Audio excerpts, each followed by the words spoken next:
السلام عليكم ورحمة الله وبركاته.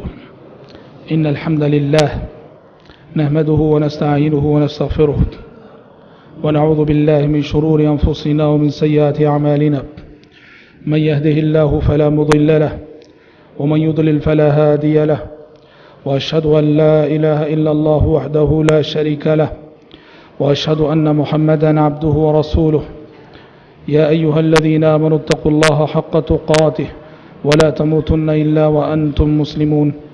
يا أيها الناس اتقوا ربكم الذي خلقكم من نفس واحدة وخلق منها زوجها وبث منهما رجالا كثيرا ونساء، واتقوا الله الذي تساءلون به والأرحام إن الله كان عليكم رقيبا. يا أيها الذين آمنوا اتقوا الله وقولوا قولا سديدا يصلح لكم أعمالكم ويغفر لكم ذنوبكم، ومن يطع الله ورسوله فقد فاز فوزا عظيما. أما بعد، فإن خير الحديث كتاب الله، وخير الهدي هدي محمد صلى الله عليه وسلم، وشر الأمور محدثاتها، وكل محدثة بدعة، وكل بدعة ضلالة، وكل ضلالة في النار. دروس سیرت کا یہ مبارک سلسلہ جو پچھلے تقریباً 12 دنوں سے چل رہا ہے، اور آج اس سلسلے کی 12ویں کڑی ہے، جس میں ہم انشاءاللہ تعالی نبی کریم صلی اللہ علیہ وسلم کی مکی زندگی کے آخری مراحل اور آخری ایام کیسے گزرے، اور سفر ہجرت کا آغاز کیسے ہوا، اور اس سفر میں کیا کیا حالات پیش آئے، اس حوالے سے آج گفتگو کریں گے انشاءاللہ تعالی. کل کے درس میں یہ بتایا گیا تھا کہ نبی کریم صلی اللہ علیہ وسلم کی زندگی میں مسلسل اور پے در پے آزمائشیں آنے کے بعد اللہ تبارک و تعالیٰ نے آپ صلی اللہ علیہ وسلم کو بہت بڑا امتیاز، بہت بڑا اعزاز اور بہت بڑا انعام عطا کیا اسراء اور معراج کے سفر کی شکل میں. اور اسراء و معراج کی رات کیا کیا حالات پیش آئے، اس پر کل تفصیل سے روشنی ڈال دی گئی. اسراء و معراج کے بعد کی جو زندگی ہے نبی کریم صلی اللہ علیہ وسلم کی، اسے ہم یوں کہہ سکتے ہیں کہ دراصل وہ ہجرت کی تیاری تھی. نبی کریم صلی اللہ علیہ وسلم کا معمول تھا، ہر سال جب حج کا موسم آتا تھا، اور ہم آپ کو بتا دیں حج تو مدینے میں فرض ہوا، لیکن مشرکین مکہ اسلام سے پہلے بھی حج کرتے تھے، اور نبی کریم صلی اللہ علیہ وسلم پر حج فرض ہونے سے پہلے بھی خانہ کعبہ کا حج ہو رہا تھا. مشرکین چاروں طرف سے، سارا عرب بیت اللہ کا حج کرنے کے لیے آیا کرتا تھا. تو نبی کریم صلی اللہ علیہ وسلم نے دعوت و تبلیغ کے لیے موسم حج کو بہت غنیمت جانا. موسم حج میں عرب کے مختلف علاقوں سے جو لوگ آیا کرتے تھے، جو قبیلے آیا کرتے تھے، ان سے ملتے، اسلام کا پیغام ان کے سامنے رکھتے، توحید کی دعوت انہیں دیتے، شرک کی حقیقت انہیں سمجھاتے. تو ہوا یہ کہ سن 10 نبوت میں، سن 10 نبوت یعنی آپ کے نبی بنائے جانے کے 10ویں سال، موسم حج میں آپ کی ملاقات مدینے والوں سے ہو گئی. مدینے کے 6 انصاری صحابہ جو خزرج کے تھے، ان سے آپ کی ملاقات ہوئی. نبی کریم صلی اللہ علیہ وسلم نے ان کے سامنے اسلام کا پیغام رکھا، انہیں یہ دعوت بہت اچھی لگی. وہ 6 افراد مسلمان ہو گئے اور مدینہ گئے. تو مدینہ جا کر وہ اپنے طور پر اسلام کی تبلیغ کرنے لگے. نتیجے میں سن 11 نبوت جب دوسرے سال موسم حج آیا، تو سن 11 نبوت میں مدینے کے 12 افراد خزرج کے، اور اس میں سے کچھ اوس کے بھی، 2 قبیلے تھے مدینے میں، یہ خزرج اور ایک اوس. تو سن 11 نبوت میں خزرج اور اوس کے تقریباً 12 افراد، انہوں نے نبی کریم صلی اللہ علیہ وسلم سے ملاقات کی، اسلام لائے. مینا کے قریب ایک جگہ تھی جس کا نام تھا عقبہ. عقبہ نامی مقام پر ان 12 افراد نے باقاعدہ آپ صلی اللہ علیہ وسلم کے ہاتھ پہ بیعت کی. بیعت کرنے کے بعد وہ مسلمان ہو گئے، اور اس طرح حج سے وہ مسلمان ہو کر لوٹے. جب وہ حج کر کے مدینہ لوٹے تو نبی کریم صلی اللہ علیہ وسلم نے ان کے ساتھ ان کی تربیت کے لیے، چونکہ ابھی مسلمان ہوئے ہیں، اور جو نو مسلم ہوتے ہیں، ریورٹس ہوتے ہیں، ان کی تربیت بہت ضروری ہوتی ہے۔ پیارے نبی صلی اللہ علیہ وسلم نے ان کی تربیت کے لیے ان کے ساتھ صحابی رسول مصعب بن عمیر رضی اللہ عنہ کو روانہ کیا۔ اب پیارے نبی کے مدینہ جانے سے پہلے ہی مدینے میں اسلام کی کرنیں پہنچ چکی ہیں، مدینے کے گھر گھر میں اسلام کے چرچے ہونے لگے۔ مصعب بن عمیر مدینے میں دعوت و تبلیغ کا کام کرنے لگے۔ نتیجہ یہ ہوا کہ سن 13 نبوت میں پھر جب حج آیا، سن 13 نبوت میں موسم حج میں مدینے کے تقریباً 75 لوگوں نے، جس میں عورتیں بھی شامل تھیں، 75 لوگ، 70 پر 5 افراد نے رات کی تاریکیوں میں مینا کے پاس اسی عقبہ نامی مقام پر چھپ کر نبی کریم صلی اللہ علیہ وسلم سے بیعت کی، اسلام لائے۔ پہلے سال 6 لوگ، دوسرے سال 12 لوگ، اور سن 13 نبوت میں 70 پر 5 لوگ مدینے کے آپ صلی اللہ علیہ وسلم کے ہاتھ پر بیعت کر کے مشرف اسلام ہوئے۔ اور پیارے نبی نے ان سے بیعت لی۔ کن باتوں پر آپ نے بیعت لی؟ کہا کہ جب میں تمہارے پاس آؤں گا، سمع و طاعت، میری فرما برداری کرو گے، میری نافرمانی نہیں کرو گے۔ سارے مدینے والوں نے بیعت کی اس بات پر۔ آپ نے اس بات پہ بیعت لی کہ جب میں تمہارے پاس آؤں گا اور تمہیں دین کے لیے، اسلام کے لیے خرچ کرنے کا حکم دوں گا، بیعت کرو کہ تم خرچ کرو گے۔ سبوں نے بیعت کی کہ ہم آپ جب بھی حکم دیں گے خرچ کریں گے۔ آپ نے بیعت لی کہ وعدہ کرو، بیعت کرو کہ جب میں تمہیں امر بالمعروف اور نہی عن المنکر کا جب ماحول بنے، حالات، بھلائی کا حکم دینا، برائیوں سے روکنا، امر بالمعروف اور نہی عن المنکر کی بیعت کرو۔ سارے صحابہ نے بیعت کی۔ اس طرح حضرات پیارے نبی کے مدینہ جانے سے پہلے ہی الحمدللہ مدینے کے گھر گھر میں اسلام پہنچ چکا تھا۔ مدینے کے بہت سارے رؤساء، بہت سارے اشراف مسلمان ہو چکے۔ یہاں ایک چیز میں آپ کو بتا دینا چاہتا ہوں، یہ جو آپ سے سب نے بیعت لی، صحابہ نے جو آپ کے ہاتھ پہ بیعت کی، لوگ اسی بیعت سے دلیل لیتے ہوئے یہ جو سلسلے کی بیعت ہوتی ہے، جسے تصوف کہا جاتا ہے، تصوف کی بیعت، صوفیزم کی بیعت، لوگ اس کے لیے دلیل لیتے ہیں۔ یاد رہے کہ یہ بیعت جو کسی پیر کے ہاتھ پہ ہوتی ہے، کسی شیخ کے ہاتھ پہ ہوتی ہے، یہ بیعت اور ہے، اور یہ بیعت اور ہے جو آپ صلی اللہ علیہ وسلم لیا کرتے تھے۔ آپ صلی اللہ علیہ وسلم جو بیعت لیتے تھے صحابہ سے اسلام قبول کرتے ہوئے، یہ بیعت حاکم وقت ہونے کی حیثیت سے، امیر المومنین ہونے کی حیثیت سے، بیعت خلیفہ کا حق ہے، بیعت بادشاہ وقت کا حق ہے، بیعت حکمران وقت کا حق ہے۔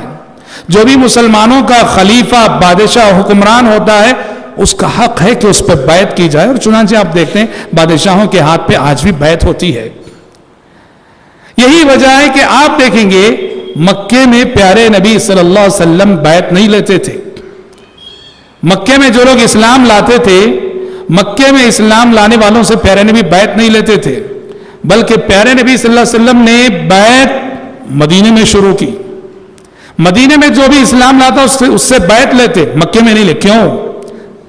مکے میں آپ نے بیعت کیوں نہیں لی اور مدینے میں بیعت کیوں لے رہے ہیں؟ اس لیے کہ مکے میں آپ کے پاس حکومت نہیں تھی، اقتدار نہیں تھا، اختیار نہیں تھا، آپ کی حیثیت حاکم وقت کی نہیں تھی، اس لیے آپ نے وہاں بیعت نہیں لی۔ ہاں، مدینہ پہنچنے کے بعد آپ کو حکومت ملی، اقتدار ملا، اختیار ملا، آپ امیر المومنین بنے، وہاں آپ صلی اللہ علیہ وسلم اس حیثیت سے بیعت لیا کرتے تھے۔ یہ جو بیعت آپ پوچھیں گے یہ تو مکے ہی میں ہوئی تھی، بیعت العقبہ جو سن 11 نبوت کی بیعت، 12 نبوت کی بیعت، 13 نبوت کی بیعت، یہ تو مکے ہی میں ہوئی تھی۔ یہ سچ ہے کہ یہ بیعت مکے میں ہوئی تھی، مگر حکماً یہ بھی مدینے کی بیعت ہے، اس لیے کہ یہاں بیعت جو لی جا رہی تھی مدینے کے لیے لی جا رہی تھی، مدینے کی اسلامی ریاست کے لیے لی جا رہی تھی، مدینے کی اسلامی حکومت کے لیے لی جا رہی تھی۔ یہاں کی بیعت جو مکے میں لی جا رہی تھی، لیکن مقصد مدینہ تھا۔ تو لہٰذا آج جو سلسلے والے، صوفیزم والے، پیری مریدی والے کہتے ہیں میرے فلاں شیخ کے ہاتھ پہ بیعت کر لو، فلاں پیر کے ہاتھ پہ بیعت کر لو، یہ بیعت بدعت ہے، یہ بیعت بدعت ہے، کیونکہ اس بیعت سے بہت سارے غلط تصورات جڑے ہیں۔ آپ جس شیخ کے ہاتھ پہ بیعت کریں گے اس شیخ کا ایک سلسلہ ہوگا، وہ شیخ اگر رفاعی ہوگا آپ بیعت کرنے کے ساتھ بھی آپ بھی رفاعی بن گئے، اگر اس شیخ کا سلسلہ جیلانی ہوگا تو بیعت کرنے کے ساتھ ہی آپ بھی جیلانی بن گئے، اگر اس شیخ کا سلسلہ نقشبندی ہوگا آپ بھی بیعت کرنے کے ساتھ نقشبندی ہو گئے، اور پھر ہر سلسلے کی دعائیں الگ، ہر سلسلے کے اذکار الگ، بدعت اور خرافات کا ایک لامتناہی سلسلہ۔ تو لہٰذا اس بیعت سے اس بیعت کے لیے دلیل نہیں لی جا سکتی، یہ بیعت اور ہے اور وہ بیعت اور ہے۔ تو بہرحال پیارے نبی کے مدینہ جانے سے قبل بحمداللہ اسلام مدینے کے گھر گھر پہنچ چکا تھا، اور جیسے ہی ہجرت کا زمانہ قریب آتا گیا پیارے نبی کو اللہ تعالیٰ نے خواب میں بھی دکھا دیا۔ آپ نے صحابہ سے فرمایا کہ اللہ تعالیٰ نے مجھے تمہاری ہجرت کا مقام خواب میں دکھایا۔ آپ نے کہا کہ وہ کھجوروں والی زمین ہے جہاں کھجوروں کے باغیچے ہیں، پھر آپ نے فرمایا یہ ایسا شہر ہے جو دو پتھریلی زمینوں کے درمیان ہے، اس کے دونوں کنارے پتھریلا علاقہ ہے، پتھر کا علاقہ ہے۔ اور مدینے میں آج بھی دو علاقے مشہور ہیں، ایک کو کہتے ہیں حرہ شرقیہ، ایک کو کہتے ہیں حرہ غربیہ۔ مشرق میں مدینے کے اور مغرب میں مدینے کے دونوں طرف پتھریلی زمین ہے، اور عہد نبوت کا مدینہ ان دو پتھریلے حصوں کے درمیان آباد تھا۔ پیارے نبی کو مدینہ خواب میں اسی حصے سے دکھایا گیا تھا کہ وہ کھجوروں والی زمینیں جو دو پتھر کے علاقوں کے درمیان آباد ہے، پتھریلی زمین کے درمیان آباد ہے، اور یہ طے تھا کہ وہ مدینہ ہے۔ چنانچہ جیسے ہی آپ صلی اللہ علیہ وسلم کی بیعت مدینے والوں سے ہوئی، ادھر صحابہ کرام رضوان اللہ علیہ مجمعین سلسلہ وار مدینہ ہجرت کرنے لگے، مدینہ ہجرت کرنے لگے۔ بہت سارے صحابہ ہجرت کیے، سب کچھ لٹا کر، سب کچھ گوا کر، بڑی قربانیاں دے کر، جیسے ہم نے اپنے پچھلے دروس میں آپ کو بتایا ہے ابو سلمہ نے ام سلمہ کے ساتھ ہجرت کی تو کیا کچھ ہوا ان کے ساتھ۔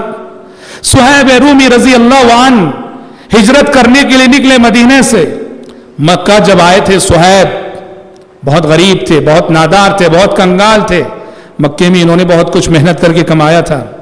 جب ہجرت کر کے جانے لگے مکے کے کافروں نے راستہ روک دیا، کہا کہ صہیب مکہ چھوڑ کر ہجرت کر رہے ہو، مدینہ جا رہے ہو، مدینہ جا سکتے ہو، شرط یہ ہے یہ دولت، یہ مال، یہ پیسہ جو تم نے مکے میں کمایا ہے مکے میں چھوڑ کے جانا پڑے گا، ورنہ ہم تمہیں ہجرت کا پرمیشن نہیں دیں گے۔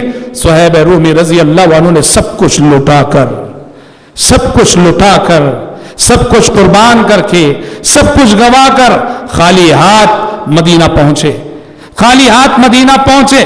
پیارے نبی صلی اللہ علیہ وسلم نے کہا صہیب کیسے آئے ہو، کن حالات سے گزر کے آئے ہو؟ صہیب رومی رضی اللہ عنہ نے کہا کہ اللہ کے نبی کیا کہوں، سب کچھ لٹا کے آیا ہوں، سب کچھ گوا کے آیا ہوں، مشرکین نے اسی شرط پہ ہجرت کی اجازت دی، ہجرت کا پرمیشن دیا کہ مکے میں کمائی ہوئی دولت میں مکے میں چھوڑ آؤں، اے اللہ کے نبی پائی مکے میں چھوڑ کے خالی ہاتھ آپ کے دربار میں آؤں۔ پیارے نبی نے کہا، 3 مرتبہ جملہ دہرایا، کہا ربح صہیب، ربح صہیب، ربح صہیب، صہیب کی تجارت کامیاب ہو گئی، صہیب کی تجارت کامیاب ہو گئی، صہیب کی تجارت کامیاب ہو گئی۔ دیکھو یہ کیسی تجارت ہے، یہ تو گوا کے گئے ہیں، یہ تو لٹا کے گئے ہیں، یہ تو کھو کے گئے ہیں، یہ تو خالی ہاتھ گئے ہیں، اور پیارے نبی اس خالی ہاتھ جانے کو، اس گوانے کو، اس لٹانے کو اور اس کھونے کو نفع بخش تجارت قرار دے رہے۔ کیوں؟ اللہ کے راستے میں انہوں نے گنوایا، اللہ کے راستے میں انہوں نے لٹایا، اللہ کے راستے میں انہوں نے کھویا۔ اللہ کے راستے میں گنوانے اور کھونے کا مطلب کیا ہے جانتے ہیں؟ اللہ کے راستے میں گنوانے اور کھونے کا مطلب ہے کہ تم نے جنت کی قیمت ادا کر دی ہے، تم نے جنت کی قیمت ادا کر دی ہے. اسی لیے پیارے نبی نے کہا ربح صہیب ربح صہیب, صہیب تمہاری تجارت کامیاب ہو گئی, کامیاب ہو گئی, کامیاب ہو گئی. اور انہی صہیب رومی کے بارے میں آسمان سے وحی آ گئی, وَمِنَ النَّاسِ مَن يَشْرِي نَفْسَهُ ابْتِغَاءَ مَرْضَاتِ اللَّهِ وَاللَّهُ رَءُوفٌ بِالْعِبَادِ. اللہ کے کچھ بندے اس زمین پر ایسے ہیں جو اللہ کی رضا اور اللہ کی خوشنودی کو حاصل کرنے کے لیے اپنی جان کا بھی سودا کر بیٹھتے ہیں. حضرات, اس طرح صحابہ کرام رضوان اللہ علیہم اجمعین کی ایک بڑی تعداد پیارے نبی کے ہجرت کرنے سے پہلے مدینہ جا پہنچی تھی اور مدینے میں جا ٹھہرے تھے. اب ادھر مشرکین کو پریشانی شروع ہوئی. انہوں نے دیکھا کہ اب مدینہ مسلمانوں کے لیے ایک مضبوط مدینہ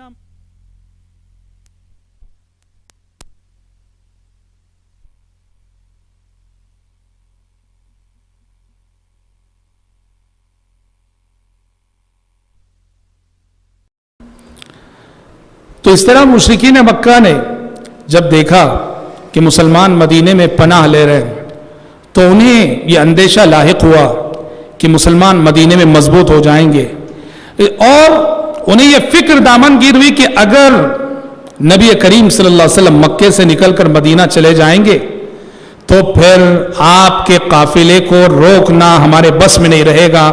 بلاخر پورے مکے کے سرداروں نے سنجیدہ ہو کر بیٹھک کی دار الندوہ نامی مقام پر, جو کہ مکے والوں کا یوں کہ یہ پارلیمنٹ تھا ان کا. وہاں بیٹھ کر انہوں نے ایک میٹنگ کی, بیٹھک کی اور سنجیدگی سے غور کیا کہ کسی طرح سے نبی کریم صلی اللہ علیہ وسلم کے اس بڑھتے قافلے کو روکنا چاہیے. سبوں نے مل کر آخر یہ طے کیا کہ آپ صلی اللہ علیہ وسلم کے لائے ہوئے دین یعنی اسلام کی نشر و اشاعت کو روکنے کا واحد حل, واحد راستہ یہ ہے کہ نعوذ باللہ آپ صلی اللہ علیہ وسلم کو قتل کر دیا جائے. کافی گفتگو مشوروں کے بعد انہوں نے یہ طے کیا کہ نعوذ باللہ آپ صلی اللہ علیہ وسلم کو قتل کر دیا جائے. اچھا, کون قتل کرے؟ انہوں نے کہا کہ اگر کوئی ایک شخص قتل کرے اور ایک قبیلے کا آدمی قتل کرے تو پھر بنو ہاشم کو جواب دینا مشکل ہو جائے گا. بنو ہاشم کے لوگ خون کا مطالبہ کریں گے. اس لیے یہ پلاننگ کی گئی کہ ایسا کرتے ہیں, سارے قبیلے مکے میں جتنے کافر قبیلے ہیں ہر قبیلے کا ایک ایک سردار, سارے قبیلوں کے سردار ایک ساتھ وار کریں.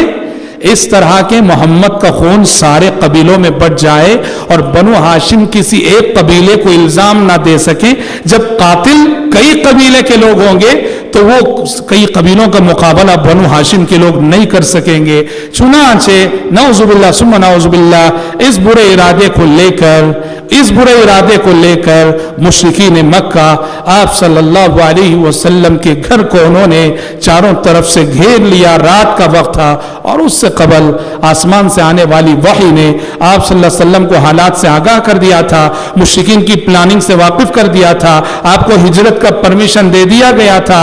آپ ابو بکر کو کہہ آئے تھے, خبر دے آئے تھے کہ فوراً سواری تیاری رکھنا, میں جیسے ہی آؤں گا ہمیں جو ہے نکل جانا ہے. ابو بکر صدیق رضی اللہ عنہ نے 2 سواریاں تیار کی, ایک اپنے لیے ایک پیارے نبی کے لیے. پیارے نبی کے لیے جو سواری تھی ابو بکر نے مفت دینی چاہیے. پیارے نبی نے اس نازک موقع پہ بھی کہا نہیں میں قیمت سے ہی لوں گا. دیکھیے کتنی بڑی بات ہے. اس نازک موقع پہ جب جان کے لالے پڑے ہیں, ابو بکر نے کہا کہ میں مفت دوں گا سواری. پیارے نبی نے کہا کہ مفت نہیں چاہیے, میں قیمت پر ہی لوں گا. اللہ اکبر. بہرحال پیارے نبی اپنے گھر میں آرام کر رہے, چاروں طرف سے آپ کے مکان کو گھیر لیا گیا. بہت مشہور واقعہ ہے, چاروں طرف سے آپ کو گھیر لیا گیا. پیارے نبی نے اپنے بستر پہ علی بن ابی طالب رضی اللہ عنہ کو سلایا, اور علی بن ابی طالب کو سلا کر ایک ایسے وقت میں جبکہ تلواریں بے نیام تھیں, مشرکین آپ کے خون کے پیاسے تھے, چاروں طرف سے گھیر لیا گیا تھا. اللہ اکبر. دنیا میں توکل سے بڑی کوئی اور طاقت نہیں, ایمان سے بڑی کوئی اور طاقت نہیں, اللہ تبارک و تعالیٰ کی مدد سے بڑی کوئی اور طاقت نہیں. وَمَن يَتَّقِ اللَّهَ يَجْعَل لَّهُ مَخْرَجًا. لاکھ مشکلات میں گھرے ہیں آپ, لاکھ پریشانیوں میں گھرے ہیں آپ, لاکھ دشمنوں میں گھرے ہوں آپ, لاکھ حاسدین میں گھرے ہوں آپ, اگر آپ کے اندر تقویٰ ہے, اگر آپ کے اندر توکل ہے, ہر مشکل سے نکلنے کا راستہ اللہ دکھائے گا، اس لیے کہ اس کا قانون ہے وَمَن يَتَّقِ اللَّهَ يَجْعَل لَّهُ مَخْرَجًا، جو اللہ سے ڈرے گا، تقوی کی زندگی گزارے گا، ہر مشکل سے نکلنے کا راستہ اسے دکھائے گا، جہاں بظاہر کوئی راستہ نہیں رب العالمین وہاں بھی راستہ پیدا کرے گا۔ سوچو تو صحیح، چاروں طرف سے دشمن گھر کو گھیرے ہوئے، تلواریں بے نیام ہیں اور پیارے نبی گھر سے نکل رہے ہیں، کون سا راستہ آپ کو نظر آ رہا ہے؟ یہی ایمان و یقین کا راستہ، توکل کا راستہ، تعلق باللہ کا راستہ۔ اللہ نے آپ کو یقین دلایا تھا کہ یہ دشمن آپ کا بگاڑ نہیں سکیں گے، آپ میری حفاظت میں ہیں۔ پیارے نبی نے آرام سے دروازہ کھولا، ایک مٹھی مٹی لی آپ نے، سورہ یاسین کی آیت پڑھتے ہوئے وَجَعَلْنَا مِن بَيْنِ أَيْدِيهِمْ سَدًّا وَمِن خَلْفِهِمْ سَدًّا فَأَغْشَيْنَاهُمْ فَهُمْ لَا يُبْصِرُونَ، ہم نے ان کے آگے بھی ایک رکاوٹ کھڑی کر دی، ان کے پیچھے بھی ایک رکاوٹ کر دی، انہیں اندھا کر دیا، وہ کچھ نہیں دیکھ رہے تھے۔ سورہ یاسین کی آیت پڑھی اور وہ ایک مٹھ مٹی آپ نے پھینکی اور سارے مشرکین کی آنکھوں میں وہ مٹی جا پڑی، وہ آنکھیں رگڑتے رہ گئے اور پیارے نبی صلی اللہ علیہ وسلم ان کے نرغے سے اس طرح نکل گئے کہ انہیں خبر نہ ہوئی، پتہ نہ چلا، وہ گھیرے ہی رہے، وہ کھڑے ہی رہے۔ اور ادھر پیارے نبی صلی اللہ علیہ وسلم سیدھے ابو بکر کے پاس گئے، ابو بکر سواری لے کر تیار تھے، سواری لے کر تیار کھڑے تھے اور دونوں نکل کر سیدھے کہاں گئے؟ دیکھو پلاننگ کیسی ہوتی ہے، اللہ پر ایمان، یقین، توکل، بھروسے کے ساتھ ساتھ اللہ نے یہ کائنات اسباب پہ قائم کی ہے، اپنی حفاظت کے جو ظاہری اسباب ہوتے ہیں وہ بھی اپنانا۔ پیارے نبی نے کیا کیا تدبیریں کی یہاں؟ پیارے نبی کی پلاننگ یہ تھی، اب ظاہر بات ہے کہ صبح جب وہ دیکھیں گے گھر کے اندر نہیں ہے، سب لوگ تلاش کریں گے، سب لوگ تلاش کریں گے، اس لیے پیارے نبی نے یہ ڈیسائیڈ کیا کہ فوراً چلنا نہیں، فوراً بس کہیں جا کے چھپ جانا ہے۔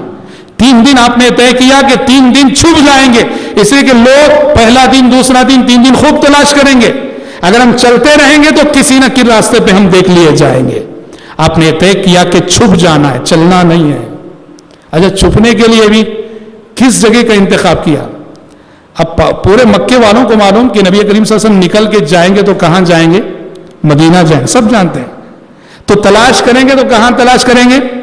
ہاں، مدینے کی سمت جانے والے راستوں میں تلاش کریں گے، اور مدینہ جو ہے مکے سے شمال میں پڑتا ہے، اور پیارے نبی جس غار ثور میں جا کر چھپے تھے وہ بالکل مدینے کے راستے کے اپوزٹ سائڈ ہے، جنوب میں پڑتا ہے۔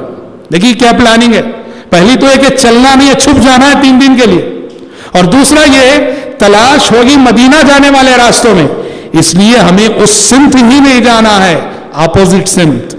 جو غار ثور ہے وہ مکے سے یمن کی سمت ہے جو جنوب میں آتا ہے۔ تو آپ اپنے تحفظ، اپنی حفاظت کے جتنے اسباب اپنا سکتے ہیں وہ تو کرنا چاہیے۔ تو ابو بکر کے ساتھ غار ثور میں جا کر چھپ گئے، اور ادھر صبح ہوئی، انہوں نے نہیں پایا نبی کریم صلی اللہ علیہ وسلم کو، حضرت علی کو پایا، کہا کہ کہاں گئے؟ حضرت علی نے کہا کہ مجھے کچھ خبر نہیں، فوراً دوڑے دوڑے ابو بکر کے گھر آئے، پوچھا کہ کہاں گئے؟ ابو بکر کے گھر والوں نے بھی کہا کہ ہمیں خبر نہیں، وہ کہیں نکل گئے۔ اب مکے میں یہ ہوا کہ بہت بڑے پرائز کا، بہت بڑے انعام کا اعلان ہو گیا، سارے مکے میں اعلان ہو گیا، جو کوئی ابو بکر اور محمد کو زندہ یا مردہ حاضر کرے بہت بڑا پرائز دیا جائے گا، بہت بڑا انعام دیا جائے گا۔ بڑے انعام کا اعلان ہو گیا، اور لوگ اس انعام کی لالچ میں، اس انعام کو پانے کی جستجو میں ہر کسی کی یہ کوشش تھی کہ کسی طرح سے میں ان کو تلاش کرنے میں کامیاب ہو جاؤں۔ اور ادھر نبی کریم صلی اللہ علیہ وسلم غار ثور میں جا چھپے تھے ابو بکر کے ساتھ، چھوٹا سا غار تھا، چھوٹا سا غار، اللہ اکبر۔ اس غار میں جہاں دونوں بیٹھے ہوئے تھے ایک سوراخ تھا، ابو بکر صدیق رضی اللہ عنہ نے اس سوراخ کو اپنے انگوٹھے سے بند کر رکھا تھا، اس سوراخ کے اندر پتہ نہیں کوئی بچھو تھا کیا تھا، اس نے ڈنک مار دی ابو بکر صدیق رضی اللہ عنہ، انگوٹھا زخمی ہو گیا۔ پیارے نبی سے عرض کیا، پیارے نبی نے اپنا لعاب مبارک نکال کے لگایا، ایسے درست ہو گیا جیسے کچھ ہوا ہی نہ ہو، صلوات اللہ وسلم علیہ۔ غار ثور میں بیٹھے، اور یہاں داد دینی پڑتی ہے ابو بکر صدیق رضی اللہ عنہ کے گھرانے کی، انہوں نے جو پلاننگ کی، اللہ اکبر. غار ثور میں چھپے ہیں, کھانا کہاں سے کھائیں گے, پانی کون پلائے گا, پورا کردار ابو بکر صدیق کے گھر والوں نے ادا کیا. ابو بکر صدیق کے بیٹے عبداللہ وہ کیا کرتے تھے, رات کی تاریکی میں گھر سے توشہ باندھ کر پانی لے جا کر رات کی تاریکی میں غار ثور میں دے کر آ جاتے تھے راتوں رات. اچھا, عرب کے لوگ, عرب قوم بہت ہوشیار قوم, بہت ہوشیار قوم, آج بھی اور ماضی میں بھی راستے میں قدم کے نشانات دیکھ کے پہچان لیتے تھے. اونٹ کے نشانات دیکھ کر پہچان لیتے کس قبیلے کے اونٹ یہاں سے گئے ہیں. اونٹ کا گوبر دیکھ کے بول دیتے کہ یہاں سے جو اونٹ گئے وہ کس قبیلے کے ہیں. قدم کے نشانات کا بھی انہیں پتا چل سکتا تھا. اس لیے ابو بکر صدیق کے غلام تھے عامر بن فہیرہ, وہ کیا رول ادا کرتے تھے, جب بھی عبداللہ بن ابی بکر غار ثور کو جا کر آتے ان کے پیچھے پیچھے عامر بن فہیرہ بکریاں لے جاتے تاکہ عبداللہ بن ابو بکر کے قدم کے نشانات مٹ جائیں بکریوں کے نشانات سے, اور یوں لگے کہ کوئی بکریوں کا چرواہا گزرا ہے. اور حضرت اسما جو ابو بکر کی بیٹی تھی, اسما رضی اللہ عنہا توشہ باندھ کے دیتی تھی. اسی دوران جب توشہ باندھنے کے لیے ایک مرتبہ کچھ نہیں ملا تو اسما نے اپنی اوڑھنی پھاڑ دی تھی, اپنی اوڑھنی پھاڑ کر توشہ باندھا تھا. یہیں سے ان کو ٹائٹل ملا ذات النطاقین کا, حضرت اسما رضی اللہ عنہا کو. بہرحال 3 دن تلاش جاری اور 3 دن تک غار ثور میں چھپے ہیں, یہاں تک کہ تلاش کرتے کرتے ایک کافر کے قدم وہاں تک پہنچ گئے. دیکھو اللہ اکبر, دنیا میں ایمان کی آزمائش سب سے بڑی ہوتی ہے, ایمان کا امتحان سب سے بڑا ہوتا ہے. ایک کافر تلاش کرتے کرتے غار ثور کے قریب پہنچ گیا, اتنا قریب پہنچ گیا کہ اس کے قدموں کی آہٹ کو ابو بکر اور نبی کریم صلی اللہ علیہ وسلم سننے لگے. اور سیرت کی بعض روایتوں کے مطابق غار ثور کے دہانے پہ جا کھڑا ہوا اور جا کے وہ ادھر ادھر دیکھ رہا ہے اور اسے اپنے قدموں کے نیچے دیکھنے کی توفیق نہ ہوئی. اہل علم لکھتے ہیں کہ وہ ایسے مقام پہ کھڑا تھا وہ کافر کہ اگر اپنے قدموں کی جانب دیکھ لیتا اسے جو ہے غار ثور میں نبی کریم صلی اللہ علیہ وسلم اور ابو بکر نظر آ جاتے, پر رب العالمین نے اس کی آنکھوں کو اندھا کر دیا تھا. جب کافروں کے قدم غار ثور تک پہنچ گئے, یہاں ابو بکر کا صبر جواب دے گیا. ابو بکر تڑپ اٹھے اور انہیں خوف لاحق ہوا کہ کہیں ہم پکڑ نہ لیے جائیں. ابو بکر نے کہا اذ هما في الا تنصروا فقد نصره الله اذ اخرجه الذين كفروا ثاني اثنين اذ هما في الغار اذ يقول لصاحبه لا تحزن ان الله معنا. ابو بکر تڑپتے ہوئے کہنے لگے اے اللہ کے نبی, وہ دیکھیے وہ آ چکے, وہ پہنچ چکے, اب ہم پکڑ لیے جائیں گے. پیارے نبی نے کہا ابو بکر غم نہ کرو. پیارے نبی نے کہا غم نہ کرو. ابو بکر نے کہا ہم صرف 2 ہیں اللہ کے نبی. پیارے نبی نے کہا ہم 2 نہیں ہم 3 ہیں ابو بکر. لا تحزن ان اللہ معنا, غم نہ کرنا اللہ ہمارے ساتھ ہے. اللہ اکبر. کافر وہاں تک پہنچا اور بنا دیکھے ناکام لوٹ گیا. اور یہاں سبحان اللہ پیارے نبی کی جو پلاننگ تھی ہجرت کے سلسلے میں, کتنی کامیاب پلاننگ تھی. دیکھیے آپ نے یہ طے کیا 3 دن بعد غار ثور سے نکلنا, ٹھیک, نکل کے مدینہ جانا ہے, لیکن مدینہ نئے راستوں سے جانا ہے, چالو راستوں سے نہیں. عام طور پر لوگ مکہ سے مدینہ جن راستوں سے, ان راستوں سے نہیں جانا ہے. یہ طے کیا کہ نئے راستوں سے جانا ہے. نئے راستوں سے جانے کے لیے کوئی رہنما چاہیے, کوئی رہبر چاہیے. عرب میں کچھ لوگ تھے جو راستوں کی بڑی معرفت رکھتے تھے, کون سا راستہ کہاں جا کے نکلتا ہے. اس موقع سے پیارے نبی اور ابو بکر صدیق رضی اللہ عنہ نے غار ثور سے نکل کر مدینہ جانے کے لیے ایک راہبر کا انتخاب کیا اور اس سے یہ بات طے پائی. وہ جانے سے غار ثور میں جانے سے پہلے پورا طے ہو گیا تھا. کہا کہ 3 دن عبداللہ بن اریقط اس کا نام تھا, عبداللہ بن اریقط اس کا نام تھا جو راہبر تھا. اس سے یہ سودا طے ہوا تھا کہ 3 دن بعد غار ثور میں آنا, ہم وہاں رہیں گے اور ہمیں لے کر نئے راستوں سے مدینہ پہنچانا. اور حضرات تعجب کی بات, انتہائی تعجب کی بات, اور تعجب کیوں نہ ہو, ایسی رازداری کے موقع پر جہاں جان کے لالے پڑے تھے, آپ صلی اللہ علیہ وسلم ایک ایسے شخص کو رازدار بنا رہے ہیں جو کہ کافر ہے. عبداللہ بن اریقط کافر تھا, وہ مشرک تھا, وہ کافر تھا, وہ مشرک تھا, وہ. اللہ اکبر. یہاں ایک تو پیارے نبی کی مردم شناسی کی داد دیجیے. آپ انسانوں لوگوں کو کیسے پہچانتے تھے, آپ نے عبداللہ بن اریقط کو کیسے پہچانا؟ یہ شخص کافر ہے صحیح, مگر انسانیت نواز ہے, یہ کبھی دھوکہ نہیں کرے گا ہمارے ساتھ. کیسے پہچانا؟ اور ایسے نازک موقع پہ آپ نے اس پر بھروسہ کیا. اور داد دیجیے عبداللہ بن اریقط کی انسانیت نوازی کی. اسے معلوم تھا کہ محمد صلی اللہ علیہ وسلم غار ثور میں چھپے ہیں, اسے معلوم تھا کہ ابو بکر غار ثور میں چھپے ہیں, اور وہ چاہتا مکے والوں کو بتا کر کہ غار ثور میں چھپے ہیں, وہ جو انعام کا اعلان ہوا تھا وہ انعام حاصل کر سکتا تھا. لیکن داد دیجیے اس کی انسانیت نوازی کی.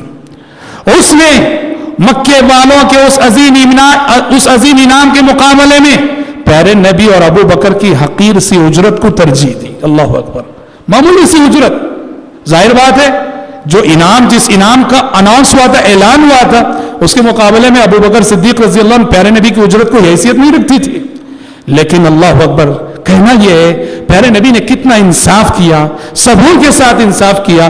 سب ایک جیسے نہیں ہوتے. جو بھروسے کے قابل ہے اس پہ بھروسہ کرو, جس پہ اعتماد کرنا چاہیے اس پہ اعتماد کیا جائے. انسانیت نوازی کی, انسانیت کی عزت کی, اس سے بڑی دلیل اور کیا ہو سکتی ہے کہ ایسے نازک موقع پہ پیارے نبی صلی اللہ علیہ وسلم نے ایک غیر مسلم پہ اعتبار کیا اور اس نے آپ کے ساتھ دھوکہ نہیں کیا. اور آگے چل کر وہ مسلمان بھی ہوا, آگے چل کر عبداللہ بن اریقط مسلمان بھی ہوا. لیکن جس وقت اس نے یہ کارنامہ انجام دیا اس وقت وہ کافر تھا. کہ کافر اور مشرک کی حیثیت سے اس نے نبی کریم صلی اللہ علیہ وسلم اور ابو بکر صدیق رضی اللہ عنہ کی رہنمائی کی اور نئے راستوں سے جو انہیں مدینہ لے گیا. حضرات, آپ صلی اللہ علیہ وسلم 3 دن ابو بکر صدیق رضی اللہ عنہ کے ساتھ غار ثور میں رہنے کے بعد آپ عبداللہ بن اریقط کی رہنمائی میں مدینہ نکلے. اب ادھر تلاش جاری ہے, تلاش جاری ہے. سارے مکہ تلاش کر رہے کہ کہاں ملیں گے یہ. سراقہ بن مالک مکے کا ایک کافر سردار, اس وقت کفار بیٹھے ہوئے تھے ایک مجلس میں. ایک شخص نے آ کے کہا کہ میں ابھی ایک ساحلی علاقے سے گزر کے آیا, میں نے 2-3 انسانوں کو جاتے ہوئے دیکھا ہے, ہو نہ ہو یہ محمد اور ابو بکر ہی ہوں گے. سراقہ کہتے ہیں, جو آگے چل کے مسلمان ہوئے بہرحال رضی اللہ عنہ وارضاہ, جو اس وقت کافر تھے, کافروں کے سردار تھے, جیسے ہی اس مخبر نے خبر دی مجھے یقین ہو گیا کہ اس ساحلی علاقے سے جانے والے نبی کریم صلی اللہ علیہ وسلم ہی ہیں. لیکن پرائز میں پانا چاہ رہا تھا, اس لیے میں نے کہہ دیا, ارے نہیں وہ ان لوگوں کو تو میں جانتا ہوں, میرے سامنے سے ہی گئے وہ لوگ, وہ محمد اور ابو بکر نہیں, کوئی اور ہے. جیسے ہی مجلس ختم ہوئی, سراقہ کہتے ہیں میں نے اپنے تیر لے لیے, اپنا ترکش لے لیا, اپنی سواری لے لی کہ کسی طرح پیچھا کریں گے ان کا, پکڑیں گے ان کو تاکہ اس انعام کے حقدار میں بن جاؤں. سراقہ کہتے ہیں کہ میں ساحلی علاقے پہ, سمندری علاقے پہ چلتا گیا, یہاں تک کہ دور سے مجھے انسانی شبیہ نظر آنے لگی. یعنی واقعتاً ابو بکر صدیق رضی اللہ عنہ پیارے نبی جا رہے ہیں. سراقہ کہتے ہیں کہ جب میں ذرا قریب پہنچا, اچانک یہ ہوا کہ میری سواری کے دونوں قدم زمین کے اندر دھس گئے. میری سواری کے دونوں قدم زمین کے اندر دھس گئے. میں نے بڑی مشکل سے اس کے قدم نکالے, اور جیسے ہی وہ قدم نکلے کافی غبار اڑنے لگی. کہتے ہیں عرب کے لوگ بات پہ جو ہے نا وہ قسمت دیکھتے تھے. بات پہ اسلام نے آ کر اس چیز کو ختم کیا. قسمت دیکھنے کے مختلف انداز تھے. 2 تیر انہوں نے رکھے ہوئے تھے, ان تیروں سے انہوں نے قسمت معلوم کرنی چاہیے, مجھے آگے بڑھنا چاہیے یا نہیں بڑھنا چاہیے. تیر نکالا, وہ تیر نکلا جو کہہ رہا تھا کہ آگے مت بڑھو. سراقہ کہتے ہیں لالچ تھی انعام کی, میں نے وہ بات نہیں مانی, پھر آگے بڑھا. تھوڑی دور گیا, پھر سے میری سواری کے قدم زمین کے اندر دھس گئے. بڑی مشکل سے میں نے وہ قدم نکالے, اس کے پیر نکالے, اور پھر میں نے قسمت آزمائی, تیر نکالا, وہ تیر نکلا جو کہہ رہا تھا کہ آگے مت بڑھو. کہتے ہیں لالچ تھی, میں نے وہ بات نہیں مانی, پھر آگے بڑھا. 3ری مرتبہ بھی پھر اس کے قدم, سواری کے قدم, کہتے ہیں 3 مرتبے سواری کے قدم زمین کے اندر دھس گئے.